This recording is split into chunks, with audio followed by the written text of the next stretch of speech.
بسم اللہ الرحمن الرحیم۔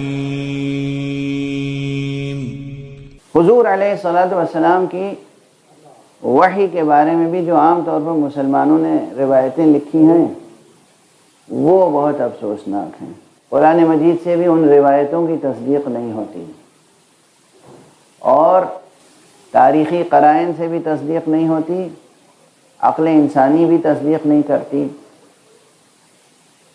کہ جناب والا جب پہلی بار جبرائیل نازل ہوئے تو نعوذ باللہ پیغمبر بھی انہیں پہچان نہیں سکے، اور جب انہوں نے پیغام سنایا تو وہ اپنی زوجہ محترمہ کے پاس آئے، ام المومنین حضرت خدیجۃ الکبریٰ کے پاس، اور لرز رہے تھے، کانپ رہے تھے، گھبرا رہے تھے، پریشان سے تھے، اور وہ یہ کہہ رہے تھے کہ میری تو سمجھ میں نہیں آتا کہ وہ کون تھا، فرشتہ تھا کہ شیطان تھا۔ نعوذ باللہ، نعوذ باللہ۔ ذرا دیکھیے تو میں مجبور ہوں حوالہ دینے پر، ایک بہت بڑے مسلم اسکالر سمجھے جاتے ہیں اور تھے دنیاوی اعتبار سے، ڈاکٹر محمد حمید اللہ صاحب، سیرت پیغمبر صلی اللہ علیہ وآلہ وسلم سے متعلق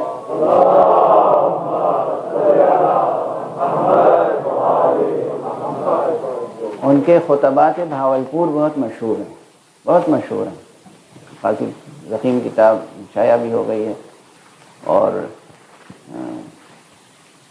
ان کی تقریریں بھی، وہ جو خطبات دیے ہیں انہوں نے تو وہ ان کی آواز میں بھی محفوظ ہیں۔ اس میں اتنا مجھے حیرت یہی ہوتی ہے، اور پھر اسی لیے میں کسی کو اسکالر اور اسلامی اسکالر کہنے میں بڑی احتیاط کرتا ہوں کہ ان کے زبان سے یہ لفظ سن کے ایسی تکلیف ہوئی مجھے، یعنی یہ جو لفظ شیطان تھا، پتہ نہیں فرشتہ ہے کہ شیطان ہے، حضور کہہ رہے ہیں پتہ نہیں فرشتہ ہے کہ شیطان ہے۔ بھلا بتائیے مسلمانوں نے کیا حق ادا کیا ہے اپنے رسول کی سیرت نگاری کا، کیا حق ادا کیا؟ اللہ سبحانہ و تعالی اگر عام انسانوں سے کہہ رہا ہے کہ میرے نبی کو اس وقت تک نبی نہ مانو جب تک کہ وہ معجزہ نہ پیش کر دے، تو جس کو نبی بنا رہا ہے اس کو کیا کوئی ایسی دلیل نہیں دے گا کہ جب میری طرف سے کوئی فرشتہ آئے تو اس کو سمجھو کہ وہ میری طرف سے بھیجا ہوا ہے؟ ایک نہیں، ایک لمحے نہیں، دو لمحے نہیں، کئی روز تک، ایک عرصے تک یہ کیفیت رہی کہ پیغمبر تذبذب میں رہے۔ اور اس کے بعد میں کیا عرض کروں، دیکھیے وقت بالکل محدود ہے یہاں پر، اور دوسری طرف سے میری طبیعت بہت ہی،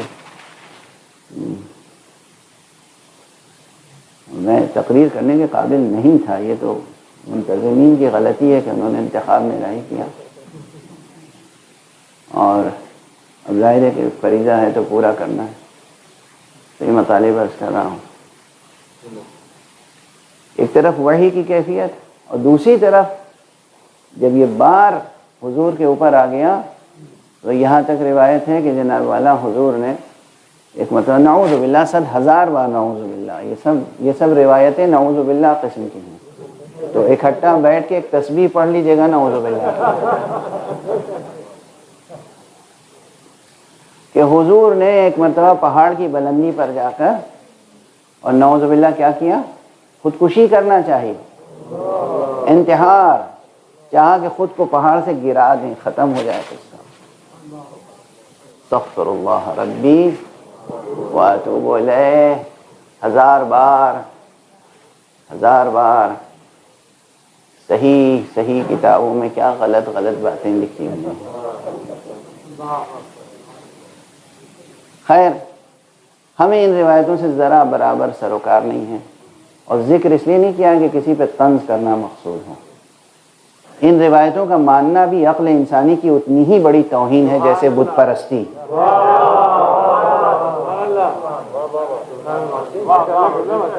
ابھی میں نے عرض کیا تھا نا، عقل انسانی کی اس سے بڑی تذلیل، تحقیر اور توہین نہیں ہو سکتی کہ وہ بت پرستی کرے۔ انسان جسے اللہ نے سرفراز بنایا، ہر جانور کو آپ نے دیکھا ہوگا اس کا سر جھکا ہوا ہوتا ہے، الا انسان کہ وہ سرفراز ہے، اللہ نے اس کا سر بلند کیا ہے۔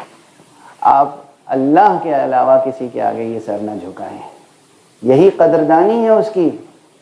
اس کا شکرانہ یہی ہے کہ معبود تو نے سرفراز بنایا ہے تو اب تیرے آگے تو یہ سر ضرور جھکے گا مگر تیرے علاوہ کسی کے آگے نہیں جھکے گا. بہرحال تو حضور علیہ السلام کی نبوت اپنی جگہ مسلم ہے. اور جبرائیل کو حضور نے پہچانے. آپ کے سامنے کوئی بچہ پیدا ہو کتنا ہی بڑا ہو جائے آپ اسے پہچانیں گے نہیں. حضور کا نور کب خلق ہوا؟ حضور جو اس عالم ہستی میں تعین اول کی حیثیت رکھتے ہیں، حقیقت محمدیہ، نور مصطفیہ، جو فرمانے والے اول ما خلق اللہ نوری، سب سے پہلے اللہ نے جس چیز کو خلق کیا، جس شے کو خلق کیا، جس مخلوق کو خلق کیا وہ میرا نور ہے. اس کا مطلب اس کے بعد جو کچھ ہے سب اس کے بعد ہے، اس کے بعد ہے. تو جبرائیل کی خلقت مصطفیٰ کے بعد، جس کی خلقت بعد میں ہوئی ہو اس کو پہچاننے میں حضور کو شبہ ہوگا. بہرحال یہ تو ایک وہ دلیل ہے اسے دلیل خطابی نہیں ہے لیکن جو اس بزم سے مناسبت رکھتی ہے، ورنہ اس کے علاوہ دلائل کی کمی نہیں ہے. تو نہ یہ کہ حضور جبرائیل کو پہچانتے نہیں تھے، بلکہ جبرائیل جب آتے تھے تو کس شان سے بیٹھتے تھے معلوم ہے؟ حضرت امام جعفر صادق علیہ السلام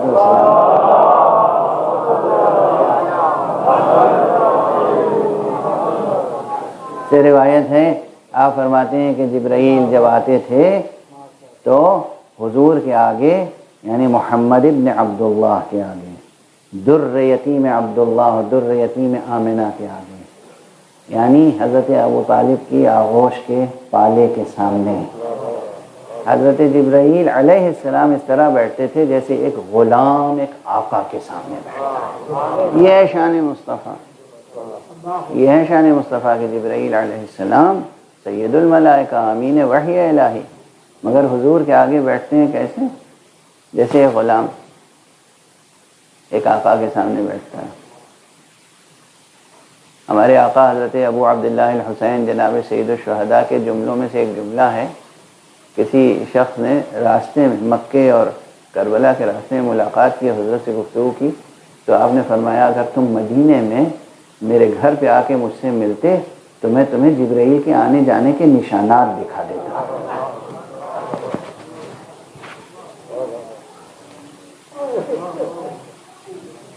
میں تمہیں جبرائیل کے آنے جانے کے نشانات دکھا دیتا. بہرحال تو